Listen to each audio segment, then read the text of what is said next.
Hello दोस्तों, जय श्री कृष्णा। हमारे चैनल ओम ज्ञान सागर में आप सभी का बहुत बहुत स्वागत है। आज हम आपके लिए लेकर आए हैं धरती माता के लिए। पृथ्वी हमारी माता है, जानिए एक पुरानी कहानी। धरती देवी के लिए संस्कृत नाम पृथ्वी है और उन्हें भूदेवी कहा जाता है।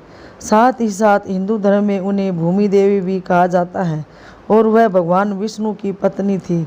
उन्हें बौद्ध ग्रंथों में भी वर्णित किया गया है और प्राचीन पवित्र ग्रंथों में उनका उल्लेख मिलता है।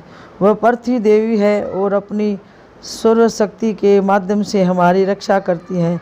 एक बार सतयुग के दौरान उन्हें असुर राज हिरण्याकश्यप ने समुद्र में फेंक दिया था। तब भगवान विष्णु ने 12 अवतार कर लेकिन उन्हें समुद्र से निकाला था। पृथ्वी पर अक्सर होने वाली समस्याओं का सामना करने के लिए धैर्य और समता के लिए उन्हें कई ऋषियों और देवताओं द्वारा सराहना मिलती है। उन्हें त्रेता युग में माता सीता का अवतार लिया और भगवान राम की सेवा की। उन्होंने द्वापर में माता सत्यभामा का अवतार लिया और भगवान कृष्ण की उचित तरीके से सेवा की। इस कलयुग में उन्होंने अंधल अवतार लिया और भगवान विष्णु की सेवा की और उनमें विलीन हो गई। उनकी सौभद्रता और दयालुता बरसाने के लिए धरती पर लोग उनकी सराहना करते हैं। उन्हें लक्ष्मी के अवतार के रूप में भी पूजा जाता है। उनके नाम पर कई मंदिरों का निर्माण किया गया है और लोगों द्वारा पूजा की जाती है। उनमें से श्री भूवराहनाथ स्वामी मंदिर कर्नाटक में स्थित एक प्रसिद्ध मंदिर है। ऐसा माना जाता है कि वर्तमान कलयुग में धर्म की कमी और लोगों के बुरे कामों के कारण वह लोगों के बुरे कर्मों को बर्दाश्त नहीं कर पा रही है। उनकी कृपा है कि वह लोगों की स्थिति के बारे में चिंता करती है और उन्हें ठीक करने की कोशिश करती है। अधिकांश विष्णु मंदिरों में भूदेवी भगवान विष्णु और श्री देवी के साथ दिखाई देती है। उन्हें भगवान विष्णु की दूसरी पत्नी माना जाता है और उनके विभिन्न नामों का जप करके हमेशा उनकी पूजा करते हैं। श्री विल्यम पुथुर अदान मंदिर एक प्रसिद्ध मंदिर है। बहुत से इस भक्त इस मंदिर में जाते हैं और विभिन्न पूजा एवं होम करते हैं। वाराह मंदिर में वह वाराह स्वामी की गोद में बैठी है। वाराह भगवान विष्णु का एक अवतार है। दोनों में आशीर्वाद देते हैं।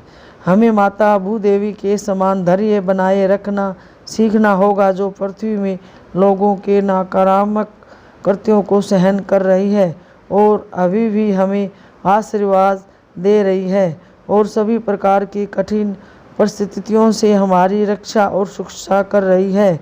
हम ईमानदारी से अपने मन में उसकी पूजा करते हैं तो भूदेवी हमें हमारे पापों से छुटकारा दिलाती है। वह ग्रह के बुरे प्रभावों की दूर करती है और लोगों के विभिन्न दोषों को भी दूर करती है। वह हमें लंबी बीमारी से भी उबारती है और हमारे जीवन में एक अच्छा स्वास्थ्य और शांति देती है। वह हमारे जीवन में सभी प्रकार के लाभ और बेहतर स्थिति देती है। अगर हम लगातार उसकी पूजा करते हैं तो वह हमें मोक्ष पाने में भी मदद करती है। वह हमें हमारे जीवन में धैर्य, ज्ञान, बुद्धि, धन, साहस और साहस प्रदान करती है। आइए हम पवित्र माता की पूजा करें और धन्य हो जाए। ओम श्री भूदेवी नमः। ओम श्री भूदेवी नमः। ओम श्री भूदेवी नमः। ओम श्री भूदेवी नमः। धरती माता की कहानी। एक माँ थी, उसके एक बेटी व एक बेटा, दोनों छोटे छोटे थे।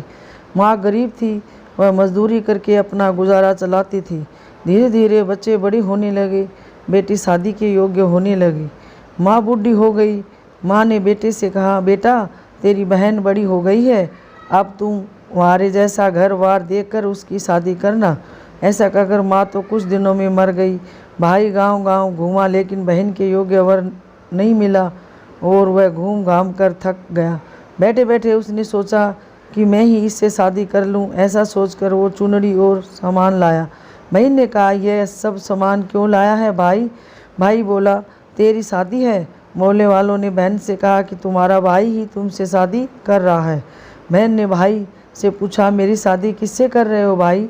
कुछ नहीं बोला। तो बहन समझ गई। उसने एक लोटा लिया, चुनरी ली और चप्पल पहनकर जंगल में रवाना हो गई। गाय के ग्वालों ने पूछा, वन में क्यों जा रही हो? वह कुछ नहीं बोली। वन में जाकर धरती माँ को पुकारने लगी, बोली, हे माँ, तू ही मेरी लाज रखना, नहीं तो अन्याय हो जाएगा। मैं क्या करूँ? मुझे अपनी गोद में ले लो, नहीं तो यहाँ मैं मर जाऊँगी। धरती माँ फटी तो बहन ने एक तरफ लोटा, चुनरी, चप्पल रख दिए और वह धरती में जाने लगी। इतने में दौड़ता हुआ भाई वन में आया और ग्वालों से पूछा कि उसकी बहन किस तरफ गई। ग्वालों ने कहा, तेरी बहन उधर गई है।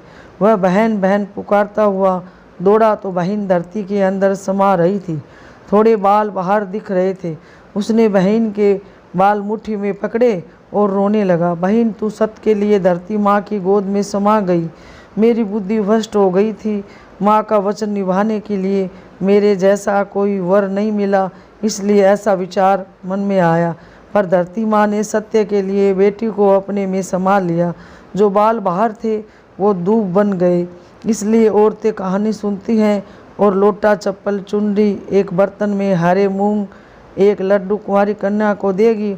उसको धरती माता सुखी रखेगी, सुख सम्मति देगी।